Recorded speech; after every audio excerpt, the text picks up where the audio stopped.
దేవుని నామమునకు స్తోత్రములండి. ఈనాటి ధ్యానాంశము యాకోబునకు విశ్వాసపు ప్రార్థన నేర్పి సేదతీర్చింది మహానయీము.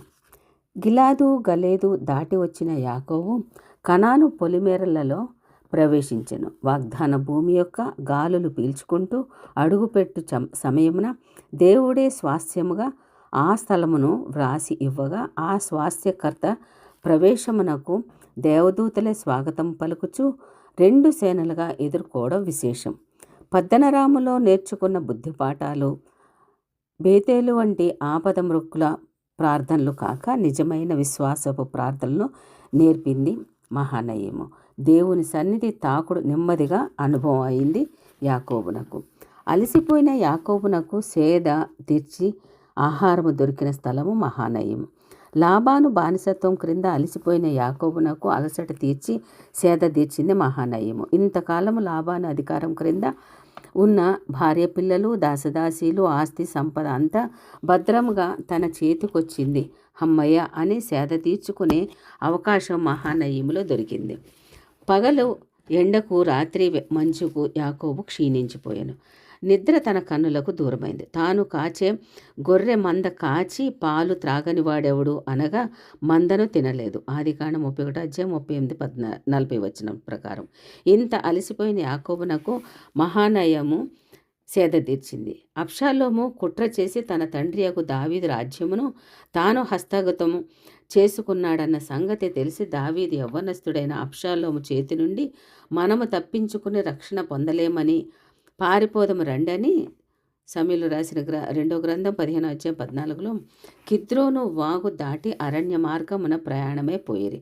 ఒలివ చెట్ల కొండ ఎక్కుచూ ఏడ్చుచూ తల కప్పుకొని పాదరక్షలు లేకుండా కాలి నడకన వెళ్ళుచున్న దావీదు షిమీ చేత శపింపబడుచు రాళ్ళు కొట్టించుకొనుచు సమూయేలు 2వ గ్రంథము 15:31 ప్రకారము కొట్టించుకొనుచు పోవుచుండెను. అబ్షాలోము ఇశ్రాయేలు వారందరూ యోర్దాను దాటి వచ్చి గిలాదు దేశములో దిగి ఉన్నప్పుడు దావీదు మహానయముకు వచ్చాను. అరణ్యమందు జనులు అలసిన వారే ఆకలికొని దప్పికొని ఉన్నందునను దప్పికొని ఉందిరని తలంచి సమూయేలు రాసిన 2వ గ్రంథం 17:28 ప్రకారం మహానయీములో గిలాదీయుడైన బర్జిల్లయు పరుపులు పాత్రలు కుండలు గోధుమలు ఎవలు పిండి వేసిన గోధుమలు కాయ ధాన్యములు చిక్కుడుకాయలు పేలాలు తేనె వెన్నె గొర్రెలు జున్ను ముద్దలు దావీదుకు అతని యొద్దనున్న జనులకు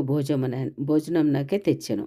గమనిస్తే దావీదు యొక్క అలసట మానసిక వేదన ఆకలి దప్పులు ఎరిగిన బర్జిల్లయి ఎవరు చెప్పకుండానే అడగక మునిపే వారి కొరకు ఇన్ని తయారు చేసి పెట్టి ఉంచాడు. అధిక ఐశ్వర్యంతుడైన ఈ బర్జిల్లయము శ్రీమంతుడగు ధనవంతుడగు యేసుక్రీస్తు వారికి సాదృశ్యంగా ఉన్నాడు. ఆయన నీతి కొరకు ఆకలి దప్పులు గల వారిని తృప్తిపరచువాడు కదా. మత్తయి సువార్త 5:6 ప్రకారము ప్రేస్త పిల్లలారా తండ్రులారా ఆయనే సమరయ స్త్రీకి నేనిచ్చు నీళ్లు త్రాగు వాడెప్పుడునూ దప్పికొనడు. యోహాను సువార్త 4:14 ప్రకారం అని చెప్పాను. జీవాహారమును నేనే, నా యొద్దకు వచ్చి వారు ఆకలి కొనరు. యోహాను సువార్త 6:35 ప్రకారం. అంతేకాక నా యందు విశ్వాసముంచి వాడు ఎప్పుడునూ దప్పికొనడు అని స్వయముగా యేసుక్రీస్తే చెప్పారు. మామ ద్వారా మోసపోయిన యాకోబునకు కుమారుని ద్వారా మోసపోయిన దావీదు యొక్క మానసిక వేదనను ఎరిగి అలసట తీర్చువాడు ఆ ప్రభువే. అలాగే యేసుక్రీస్తు వారిని తన స్వకీయులు తన్ను అంగీకరించక సిలువకు అప్పగించి కఠిన శ్రమలు కలిగించు సమయంలో ఆయన రక్తము చెమట బిందువులుగా మారుచున్న సమయంలో సంపూర్ణముగా అలసి సొలసి సొమ్మసిల్లిన పరిస్థితుల్లో పరలోకము నుండి ఒక దూత ఆయనకు కనబడి ఆయనను బలపరిచింది. లూకాసు వార్త 22:43 ప్రకారం. ప్రియ దేవుని బిడ్డలారా, రక్త సంబంధుల వల్ల, కులస్తుల వలన, నీ భర్త వలన, నీ భార్య వలన, పిల్లల వలన, నీ కోడళ్ళ వలన, ఇరుగు పొరుగు వారి వలన, అత్తల వలన కానీ మోసపోయారా? మానసికంగా అలసట పుట్టించే పరిస్థితిలో ఉన్నారా? నీ వేదనకు నీకు అన్నపానములు దూరం చేసిందా? ప్రతికూల పరిస్థితుల నుండి తప్పించుకొని వేగంగా పారిపోవాలని తలంచుచున్నావా? నాకెందుకీ పరిస్థితి తటస్థించినది, దేవుడు నన్ను దూరంగా పెట్టాడని దిగులు చెంది అలసిపోతున్నావా? మహానయమునకు రండి. నీవు నోరు తెరిచి చెప్పకపోయినా అర్థం చేసుకొని నీకు సేద తీర్చి నీ ఆకలి దప్పులు తీర్చే పరమ బర్జిల్లయ్యు అక్కడ ఉన్నాడు. ప్రయాసపడి గాలి వాన చేత కొట్టబడి ఆదరణ లేక ఉన్నదానా, యెషయా గ్రంథం 54:11 ప్రకారం అని పిలిచి పల్లమునకు దిగు పశువులు విశ్రాంతి నొందినట్లు యెహోవా ఆత్మ వారికి విశ్రాంతి కలుగచేయును. యెషయా గ్రంథం 63:14 ప్రకారం గొర్రెల కాపరి అయిన దావీదు వ్రాసినట్లు ఈయనే నా ప్రాణంనకు సేద తీర్చువాడు, భోజనంను సిద్ధపరచువాడు. కీర్తన గ్రంథం 23:3-5 అలసట పుట్టించు దేశమున గొప్ప బండ నీడ. ఈ జీవితయాత్రలో అలసట పుట్టించు దేశంలో యెషయా గ్రంథము 32:2 తన వాక్యముతో ఆదరించువాడు పరిశుద్ధాత్మ దేవుడే. ఇశ్రాయేలులకు ఎండదెబ్బ తగిలి అలసిపోకుండా మేఘస్తంభంగా ఆదుకున్నది ఈయనే కదా.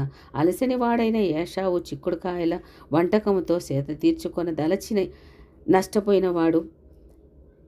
అలసిపోయిన దేవుని బిడ్డ, నీవు సమస్త ఆదరణ సేద ఇచ్చు దేవుని వాక్యము వద్దకు రమ్ము. పరిశుద్ధాత్మ దేవుడు నీ అలసట ఆకలి తీర్చును, విశ్వాసము ప్రార్థన నేర్పించును, దేవుని చెంతకు అడుగులు వేయించును. మహానయ్యము నీ దగ్గర ఓదార్పు పొందగలవు. సిసేరా అలసిపోయినప్పుడు భద్రత లేని యావేలు గుడారములో గాఢ నిద్రపోయి చచ్చి పడిపోయాను.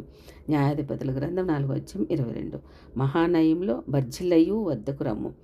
నీ ఆత్మకు సేద తీర్చి ఆకలి దప్పిక తీరు. అట్టి మహానయము అనుభవం ద్వారా యాకోబు నామము నిన్ను నన్ను మనందరినీ ఆశీర్వదించి ఉద్ధరించునుగాక. ఆమేన్.